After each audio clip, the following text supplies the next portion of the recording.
So the game I'm playing today is called Stepped Reckoner. Now, I'm gonna warn you guys ahead of time that this video is gonna be a little strange, and that's mostly due to the fact that what I'm gonna be covering today is not necessarily a game per se, but I did feel like showing off something a little bit weird today because I'm just in that mood for some reason. And also, not that it's any importance to you guys, but I have a really bad headache right now, and I really did not feel like playing something that required me to think a whole bunch. At least not today anyway, so this is something that I discovered a few months back. Now you may recall a certain video that I did back in March in which I played a game called New Year's 7016. New Year's 7016 was a walking simulator developed by Connor Sherlock, and he released that game as part of the Walking Simulator A Month Club Volume 1 bundle. As I mentioned in that video, I was able to pick up that bundle for free through itch.io, cause for a short period of time, Connor Sherlock was giving away that bundle for free due to the whole COVID-19 stuff that was beginning to happen at the time. Now it has been about 3 months, but I still have all of those games on my hard drive, and today I just felt like checking out another one of his games. So Stepped Reckoner is another walking simulator from Connor Sherlock. It's not really as, I guess you could say, intricately designed as New Year's 7016 though, because there's not really a great deal of things to see. In fact, there's only one real thing that you can see in this game, but it's still pretty neat either way, and most of the stuff that I know about this particular walking simulator comes from the README file that is included with this game. I don't know if I mentioned this in my New Year's 7016 video, but all of Connor Sherlock's walking simulators, or at least the ones that he included in this bundle, all have README files that basically describe the theme of each individual game, and in the case of Stepped Reckoner, this is supposed to be a walking simulator about what I presume is an ancient civilization that is now long gone, and the primary focus of the game is this giant monolithic structure that you actually see over in the distance there, that gigantic silhouette that almost looks like it has a bridge connecting to it. Well, in this game, your primary objective is to simply go and investigate that structure, and there's not really anything else you can do in the game. This is just a simple walking simulator after all, and there's no actual combat. I don't think there's even any way to die either, and I think it's fair to assume that the planet that this game takes place on is not Earth. It does kind of look like Earth given the skybox, and also the fact that the whole terrain just looks like an empty barren desert, but according to the game's README file, this is definitely not Earth, so I don't know if I should believe that or not, but I mean, admittedly, the description for this game in the README file is extremely vague. It really feels like there's a lot of blanks that you kind of have to fill in yourself. But with that being said, I'm gonna attempt to fill in some of those blanks right now. I'm gonna at least try to give you guys my interpretation of what the hell this game is supposed to be. Because if Connor Sherlock won't do it, maybe I can. Probably. Maybe not. I don't know. I'll try my best anyway. So right off the bat when you begin the game, immediately you have this like weird synthesizer music playing in the background that almost sounds like a theremin. Not unlike New Year's 7016 though, and a lot of Connor Sherlock's games basically have this weird sort of like instrumental music. Again, I'm pretty sure Connor Sherlock produced it himself. So real quickly, I want to direct your attention to this strange floating gem of sorts in the sky right here. So even though we didn't see this thing in New Year's 7016, this structure right here does actually appear in some of Connor Sherlock's other walking simulators, and not just Stepped Reckoner. If I'm not mistaken, I believe this entire series of walking simulators that Connor Sherlock has produced is all meant to be part of like one connected storyline. Based on what I've read in the README files for some of these games, I think the Walking Simulator A Month Club is itself an entity within Connor Sherlock's, I guess you could say, connected universe. And I believe the purpose of the Walking Simulator A Month Club is to try and preserve all of these different alien worlds that otherwise would have just disappeared from the universe altogether due to their respective solar systems completely dying off. For instance, their suns spending up all their fuel and then exploding, and thereby destroying all the planets. So these simulations are all meant to be like a snapshot in time of a variety of alien worlds that once were. Except for some reason, a lot of those alien worlds look a little bit similar to Earth.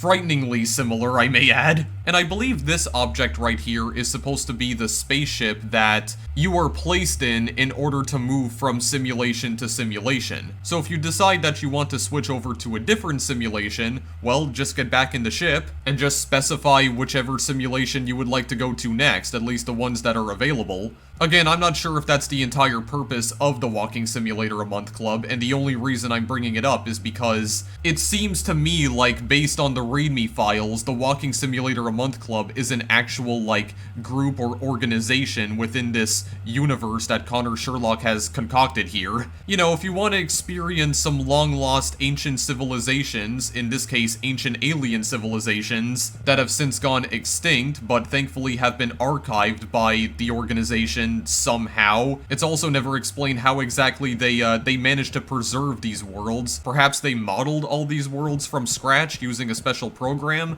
I have no freaking idea. There's so many things about Connor Sherlock's games that are just very open to interpretation. I'm also very surprised at just how many of Connor Sherlock's walking simulators, at least the ones that are included in the first bundle, are actually space-themed. Because I mentioned in the New Year's 2016 video that the reason why I was so attracted to that particular game is due to the fact that it was space-themed or astronomy-themed. You know, it was pretty neat because you were out in space and you were transported to this giant spaceship that also functioned as a restaurant, and there were people inside, quote-unquote people, even though they were more like ghostly smoke figures, and they were all like brightly colored as well, but it was still a really cool concept, even if there wasn't that much to do in the game, admittedly. And when I was investigating some of his other games, I realized that he has a lot of walking simulators that are based around stuff like space and astronomy, because he has another walking simulator, I think called Prelude to Irrelevance,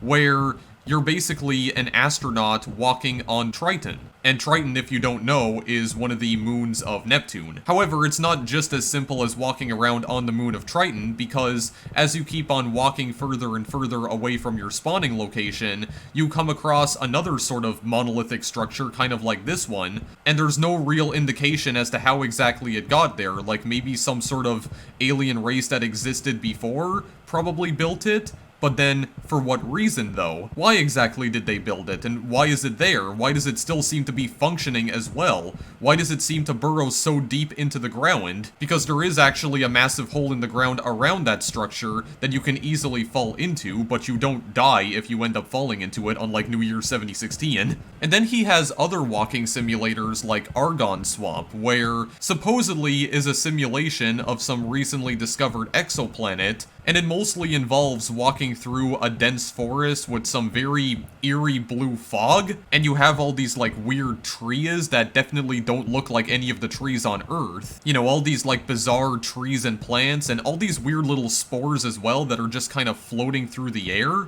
Although admittedly, that game does kind of freak me out a little bit due to the fact that I'm not normally a fan of games that just plop me down in the middle of a dense forest with like extremely dense fog, and I just have no idea where in the world I'm going, and I just feel lost and lonely. I mean, Prelude to Irrelevance kind of invokes the same feeling in me, and it also doesn't help that a lot of the sound effects in Prelude in particular are very unsettling, especially since in that game you can actually hear the breathing of the main character. That just does absolute wonders for my anxiety. There's also another walking simulator I discovered in this bundle where you're literally like investigating a comet out in space. I think the game itself is called Krypton Comet, and it's basically, well, a recently discovered comet or a simulation of one, and as its name would imply, the comet's surface contains heavy amounts of krypton. And if you look towards the sun, you get this like really cool scene of a bunch of like smaller asteroids just kind of moving around on their own out in space, although I don't know if maybe those are like moonlets. I don't know if those are supposed to be like rings or something.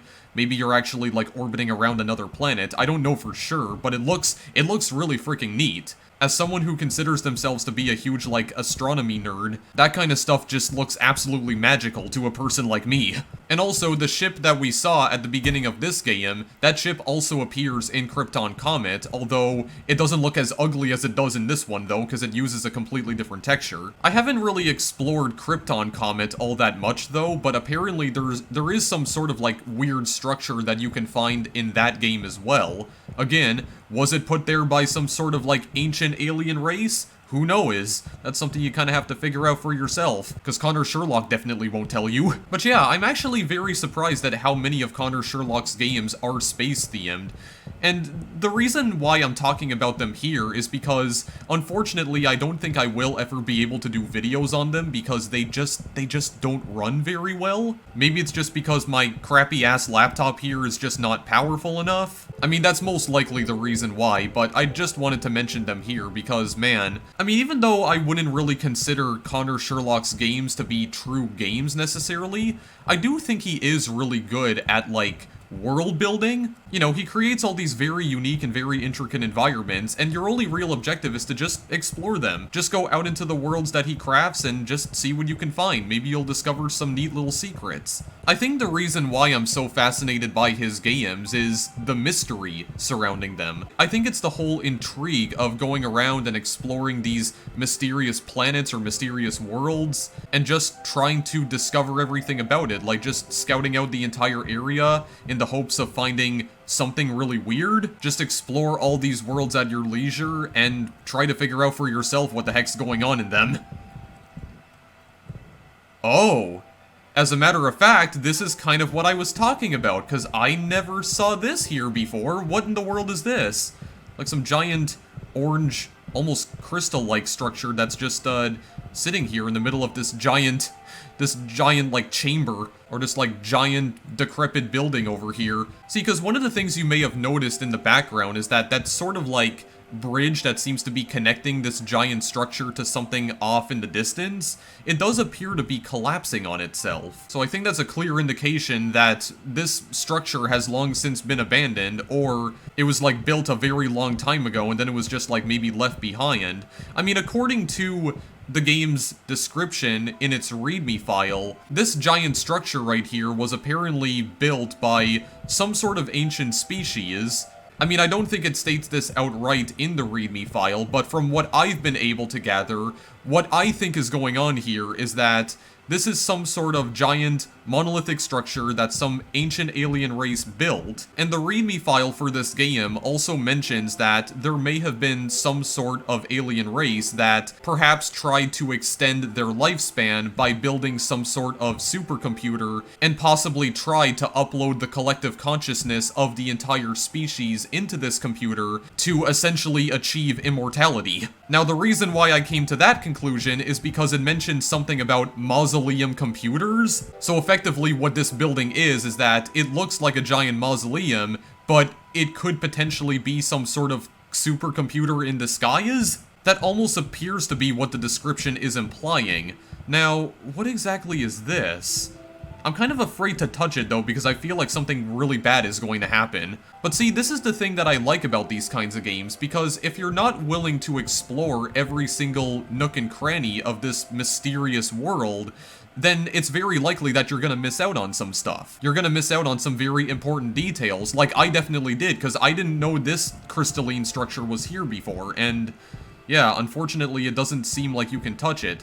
So what I'm thinking is that maybe this is like the actual object that holds the consciousness of this extinct alien species right here. So maybe they were trying to upload their consciousness into whatever this is. Maybe this is like the core of the supercomputer. And the README for this game also seems to imply that the reason that the Walking Simulator A Month Club wanted to preserve this particular planet in the first place is because they didn't want to see this alien race die off completely. If they were able to upload a snapshot of this planet into a simulation before it got completely destroyed, then maybe whatever alien race decided to upload their collective consciousness into whatever the hell this object is, maybe they could continue to live on within the simulation. I don't know, there could be a very high chance that I'm just reading way too deep into this, But that's kind of my theory, just thinking about the entire purpose of this building. And I mean, uploading your consciousness into a machine is something that has been discussed in science fiction many times before.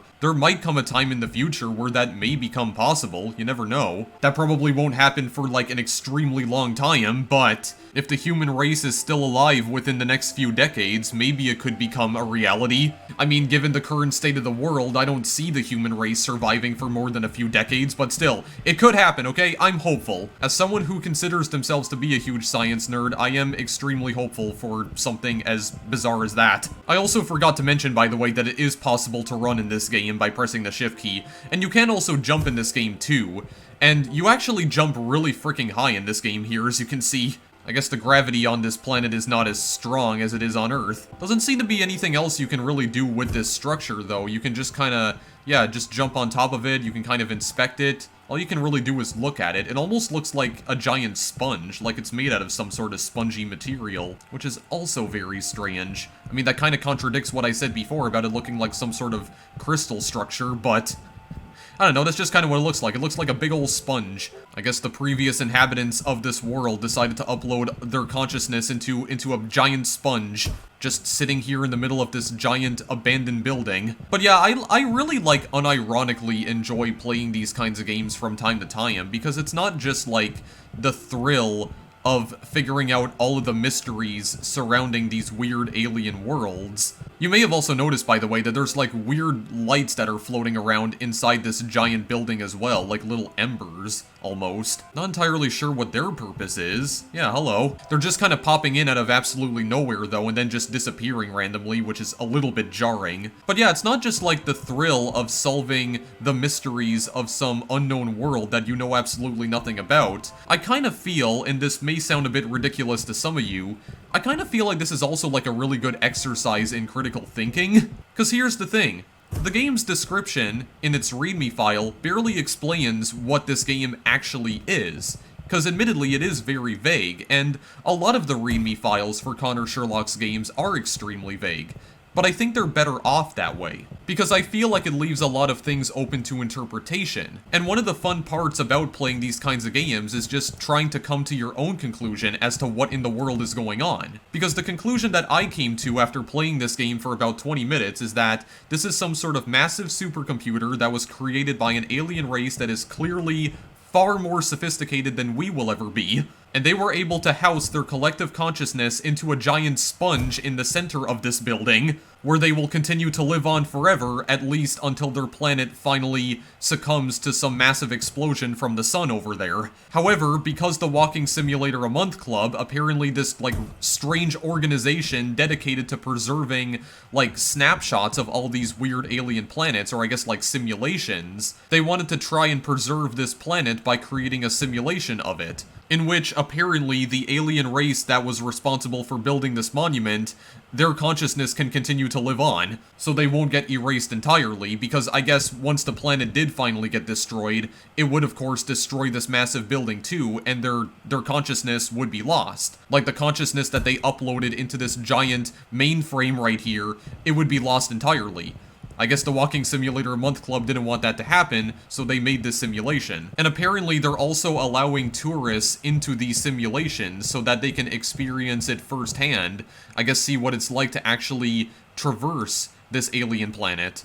But you see, that's the conclusion that I came to because the game doesn't actually explain the true purpose behind anything that you see in this game. I came to that conclusion myself by not only going through the game's README file, but also playing the game myself and trying to look at absolutely everything, make sure that no stone goes unturned, as it were, and then using that information combined with what I read in the README file, come to my own conclusion as to the entire purpose of this game, pretty much. Because the thing is, if I played this game back in 2013, I would not have been able to do that. Because I can't help but feel like my commentary was probably the worst that it ever was back in 2013. Because if I was playing this game all the way back then, I would not be able to talk about any of the stuff that I just mentioned here in such intricate detail. If I played this game 7 years ago, a lot of my commentary would probably go something along the lines of, wow, this is a very strange structure.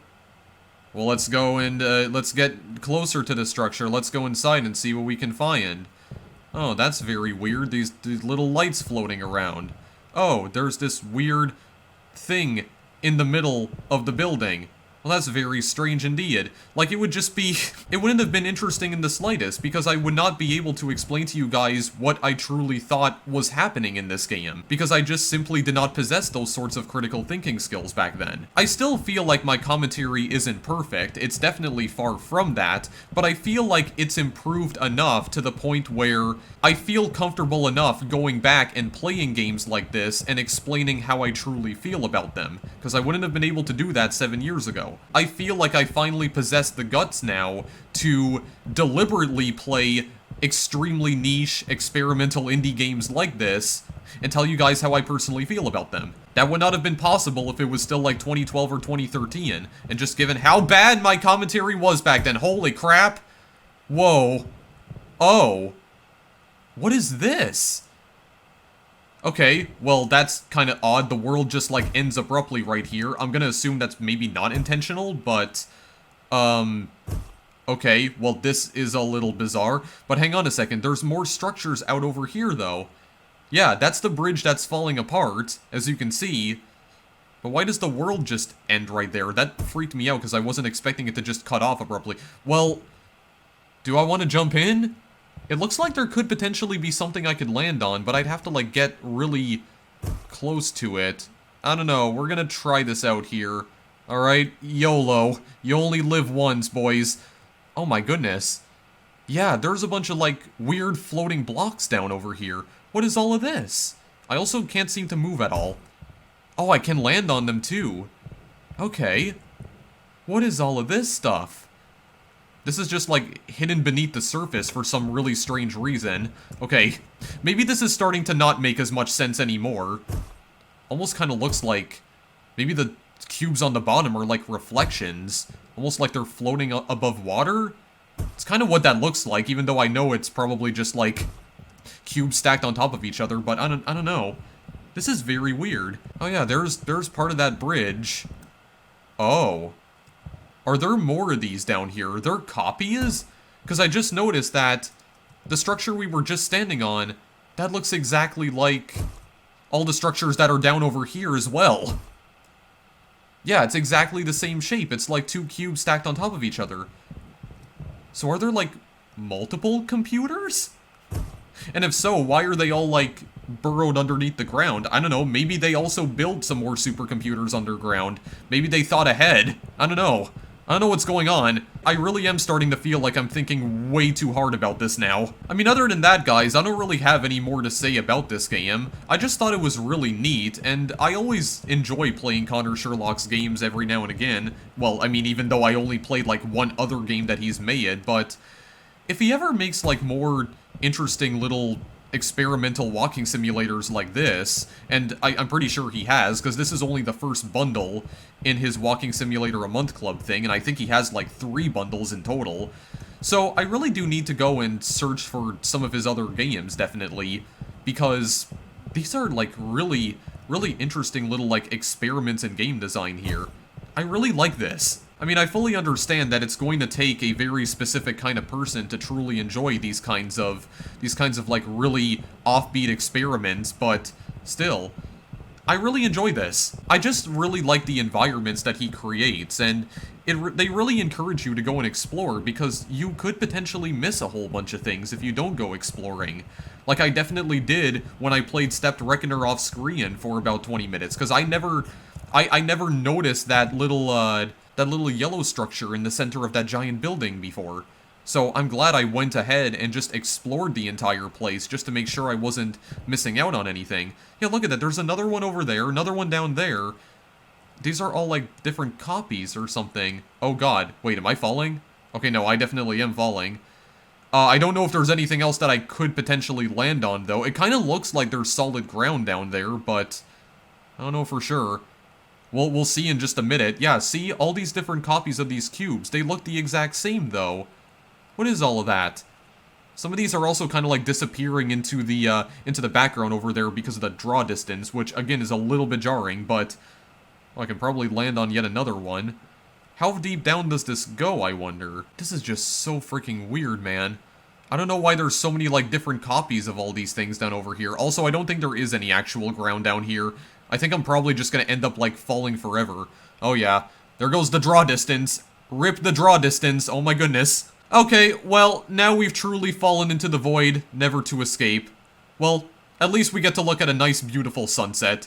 That's always great. Alright, well with that being said, we are gonna end this video here. I just wanted to play something really weird today, guys. I was just in that kind of mood, you know? I guess you could also say I was feeling nostalgic again for the kinds of videos that I used to do in the early days of my channel, because I do also need to mention that these kinds of games here are exactly the kinds of games that I used to cover very often on my channel back when I was like starting out doing Let's Play videos. But over time, I kinda switched more to retro games and some better-known indie games, but I still miss playing these weird little, like, niche indie experiments from time to time. I still have a soft spot for them, and I mean that soft spot has never really gone away. I don't know, I guess you could say that I just miss the simpler days of Let's Playing, back when you could upload literally anything. Like, it didn't even matter what kind of game you were playing, people would just watch it, regardless. But now that everything's all algorithm-driven, it really does seem like only the most popular games on the market get the most amount of views on YouTube now, and that kinda sucks. Of course, these kinds of videos are not going to be coming back to my channel for good,